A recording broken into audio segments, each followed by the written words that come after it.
Death of the ego. This is really what Die Before You Die is talking about. It's important to understand that there is no similarity between ego and cancer. Many people would make that assumption because they both are like out of control entities. But cancer is real and it's alive. It's actual cells. I can't see it with my eyeballs, but doctors and scientists can see it in microscopes. It's real. The ego is not real at all. So we need totally different ways to relieve ourselves of this sense of separation that we have. Totally different ways than the ways that we deal with cancer. With cancer currently, the current thought about it is that you bring in, the medicine and you kill it. In the future, I think we're going to have very different ways about how to deal with it. And we may have ways to keep cancer cells from ever getting out of control again. And that is a place where I do hope we find some similarities between cancer and ego. Because if we can get ourselves back to the natural way to live in life that goes harmoniously with the world and with each other and with reality and with everything that's going on, then we can prevent this separate ego from bursting forth. And if you do some studies of Native teachings, which I hope you do, you'll find that particularly the old stories are very much stories about how we're connected, and then often it's a story about how someone got out of balance and what it took to come back. Actually, very often it'll be a story about how someone got out of balance, how things went very badly because of that, and then how it came back into balance. And that's like literally the story of the modern world, right? People used to be in balance. We've gone out of balance and things are going very badly. We need to come back in balance. But when we're thinking about the result of this imbalance, and that's what the ego is, it's just a result of the imbalance. We can't cure it by attacking it in any way.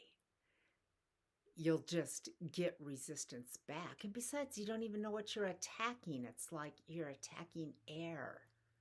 So you can't attack the ego. Many spiritual practices are about trying to attack the ego in that way. Another way we can't deal with it is by just simply ignoring it, because this sense of separation has created a certain madness in us that makes it impossible for us to see life directly with our eyes and our senses and our wisdom. So one of the best teachings that my teacher ever gave me was that enlightenment is instant. It's never a stair step. You can't refine yourself and refine yourself and refine yourself and then finally just drift into awareness. Drifting is almost always into more illusion. So what you do is you refine yourself and then you just sit still and wait for this accident to happen. You're like, but wait, I want to do something. It's like, no, it's just exactly like the story of me not healing myself of cancer, right? I had to just stop and go through every step of the process. So when you do your spiritual practices, if you can get rid of the idea that this practice is getting you closer to the goal of awakening, then you'll be a lot closer to the goal of awakening. Oh, trick. Actually, not true. You're nowhere. You got to just sit there in nowhere and be it and listen. Listen slowly to the wisdom that can come. So, two things. One, there is no stair step to get there.